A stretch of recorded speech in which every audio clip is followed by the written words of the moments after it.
Quadrant do find themselves 3 dead. Chick is your last player alive off of the opening break. Chick gonna be trying to survive as well, but Glory, the new addition, who can't really be overstated just how much Glory has done for this roster this year, and also just the way he's made NAVI, who's historically between these two teams, have had the better of them, certainly in scrims when it comes to the flag game types.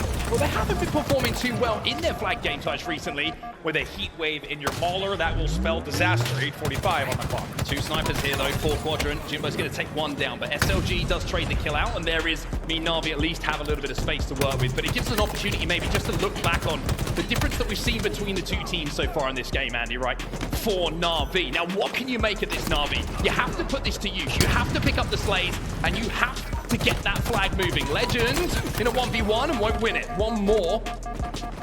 He's just trying his best to stay alive at the moment. The pressure coming in, and manages to do so enough to get his shields back and keep the heat wave in his hands. Should be able to clean up Seeker here on the training. But the pressure continuing to come in here for NAVI to deal with. NAVI do deal with it though. 2 dead here for Quadrant, and they should be able to at least push past that 50-yard line. Rockets coming up as well. Especially with the rockets popping here, they're going to get the grab, and there will be a battle in green wall as well. They do find kills coming in. One's going on a bridge.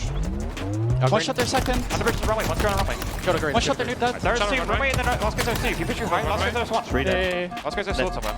They're first Yeah, I'm chasing Muller, We have a flag move. I'm just trying to live, I'm trying to live.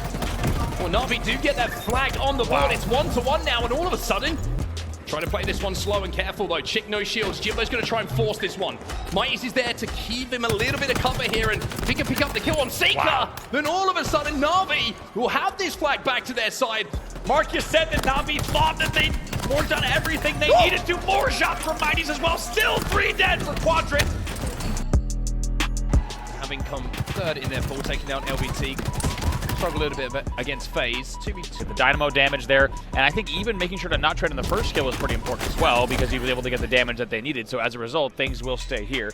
Tied up here at 1-1. It's an important bounce back from NAVI there, because you think if they let things slip a little bit in a 1-0, things can get out of hand very quickly. Top mid eventually going to be taken down, so that'll reset the map for just a bit. Interesting to think about just how much the QT has changed this game type. Less about the QT itself, more about the omission, of course.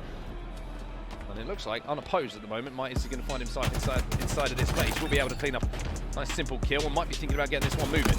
Ooh, Carmea still has that heat wave, and it's hitting hard. Oh, that's big. 3 big battles there in the back of the base from Mighty's. Now have 2 minutes left to try to get 2 flags in. He's going to find 2. Now, can they get a touch on the flag? The flag is away from the base, but someone needs to commit to this for NAVI. Maybe think about taking the death, force this one forward. The first flag in, and a pretty impressive timing and patience from Snipedrone on that flag run as well. 2 dead for complexity. Glory wrapping back with him to make sure that he's got that cut off, but they know they haven't got enough kills at the moment. Tusk should be taken down. Another play going to be high on the card. Carmea will cut them down. 8-7 the score as NAVI do finally get a little bit of a semblance of map control. Glory trying to stay alive and find himself a heat wave, which is exactly what he's going to do. Can he two tap? Yes, he can. Kind of synonymous with what they've been like, right? Just way too that free. Last player alive. Way too free. You cannot allow that much free damage to come in. There was a clear gap in the setup here. Here's Mighty's though.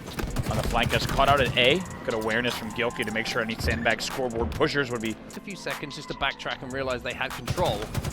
Tusk in a 1v1 here. He's going to get taken down. And they're going to wrap A and go sandbags. He probably gets free kills and free back whacks, but because he had a spawner there, they kind of get a little aggressive and push big door. Really impressive this though, holding down things for Mighty's. Not only win the battle for the overshield, but get the sniper, they get away with it, and they keep themselves alive. So that's the difference between the two teams now. 4 kills. You had all of NAVI spawning B, and Gilkey in that sneaky spot in A. And my goodness, Mighty's finds a nice little headshot. You see he's switching between cuts and now dummies now. He knows that there might be the push coming from this area, and he's ready for it. Once again, look at this from Mighty's. Really nice play. Over challenges though. Doesn't need to do that. Keep the sniper in your hands. Kill out as the battle for the overshield now will take place. Glory with the double kill, and an important one at this time, because now he can force Tusk back. He can force tie this series up, but they can't find the kills. Jimbo finally gets aggressive, and now the trigger has been pulled. Glory flies in. Another kill for him. Tusk. Oh, it's a big shot. Mighty's needs to trade this one out for NAVI. Complexity with a real opportunity here to go up 2-1, because I know NAVI, and I know they don't like this game type. Absolutely. As you say, grab a cushion. Grab yourself a beverage as well. Mark and I are topped up on a nice mid-afternoon coffee here in Seattle. Oh my, 4 dead Jimbo here to play. you guys watching. There's no way this show happened, so it's very special to have you with us here at the Halo World Championship. Glory with an opportunity here, bottom middle, to do something special. He gets the reset, he gets two. There is a player flanking on C. Yeah, look, they knew about it as well. I think it's just, no, Tusk and Nick have on the flank now. Nick's actually going to go for it. Big win from Glory. QT's back. Has not got the Regis yet, though. Yeah, Navi working on A, and now they has a chance. Oh, to hit a shot like that. Get the reset on C, 59-3. It's Navi doing very well here early on. Snipedrone there to clean up C. Excuse me, he doesn't get the C reset, but he will go back up and lead. Triple cap still in effect. The triple cap continues. Back to back to back, 3 deads as well. This is unreal. Navi continue the pressure. Nice job. Is going to keep the Complexity did. It was a 100-point or so run from Complexity, but it did get out of hand. You always felt like Navi were getting a trade or two. It was never a fresh 4 dead. And Glory, well, I mean, I'm going to be honest, Andy, I can't wait for the Bandit starts. Just things like that, just so clean, and he's looking for more as well. He needs to back down for this battle. He's got help, and Navi pushed the trip again, and they're going to get it. And now Glory, who was trying to stay alive a few seconds ago, now he's flanking, now he's causing problems. Wow. There's one, should get the second as well. Glory taking over. He's 16-8.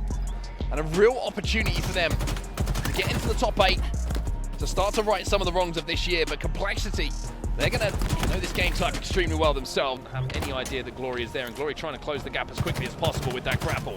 Good damage from him, but where's the rest of Navi to capitalize? He'll find one, he'll do damage onto Nick, he'll get 2 here. This is all Glory at the moment.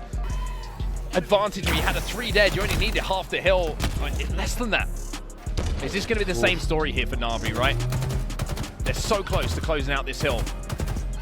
But are they going to be able to do so? They're 2 dead at the moment. Snipedrone gets another, and that will be the hill. You would imagine at the last second, though. From the Netherlands, comes out of that with the rockets. Gets the kill as well. Triple kill. To be able to stay calm in these situations, command the troops, so to speak. And for Glory and Might is to play off the back of it. Here's the push now coming in. They try and get the kill onto Nick. He doesn't get taken down, though, and it stays at a 2-kill advantage to Navi. Rockets back up in 2 seconds. Was a man advantage for a second for Complexity when these rockets were popping. 1 dead for each side. Let's see where those rockets go. Stalker rifle and all of Complexity stacked up on the pink street. And I think Jimbo realizes this. He might be able to make a play here, make a flank. Ooh, Jim does get the info and the catch out. Nice job on the flank here. He might even pick up the second one. Timing's off, though. 5-kill lead, the biggest it's been all game. A trade here would be massive. He gets that trade. Complexity find themselves 2 dead, 3 dead. Glory 13-7 in a game 5 here for Navi. For the Complexity lineup, it's 5 to go here for Navi. Big credit to Jimbo here. He could have easily tried to slow the game down, but instead he's continuing to deal the damage here. 7-kill lead with 40 seconds left. And this is the experience, right, we were talking about. Someone has to have an, oh no, Navi, not like this. 10 seconds to go. They get a kill though on Gilkey, and that might be the kill that secures a game 5 win for them. Kamea will fall, and Navi win a game 5. It's poetry.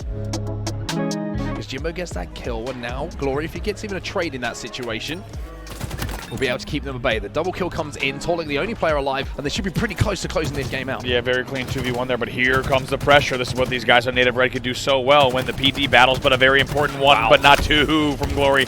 Set up here, Andy. I like this from Snipedrone. He could have, while his shields were weak, popped out. Instead, he just lets them fully recharge, and only now does he start showing, and also they have 2 dead already.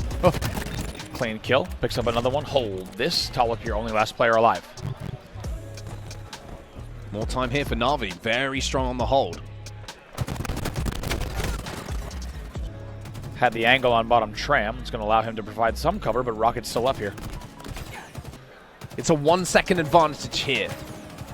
Snipedrone with a big 1v1 win, and Suppressed is not an easy man to outshoot. The Rockets, at the timing of those 4 deads, has certainly made for some interesting scenarios in this game. 2 dead for both sides here. Stops the oddball, and Jimbo now with a shotgun needs to win this. Gets the double pump. 4 dead! 4 dead here for Native Red. And Navi adds to his stats just a little bit, and Snipedrone with the oddball in his hands is now going to try and clean up Soul Snipe. He's going to be challenging pretty aggressively. Really aggressive. Snipedrone has to survive, because look at this. Oddball. Still alive as well, and now all the time that they're spending trying to find him. And Snipedrone's still holding that oddball in his hand. Soul Snipe in front of him. Trade here would be good enough. Even better is to come out of that alive, but let's make sure we make this push count. Let's not let the spawn rotation happen 2 times yet.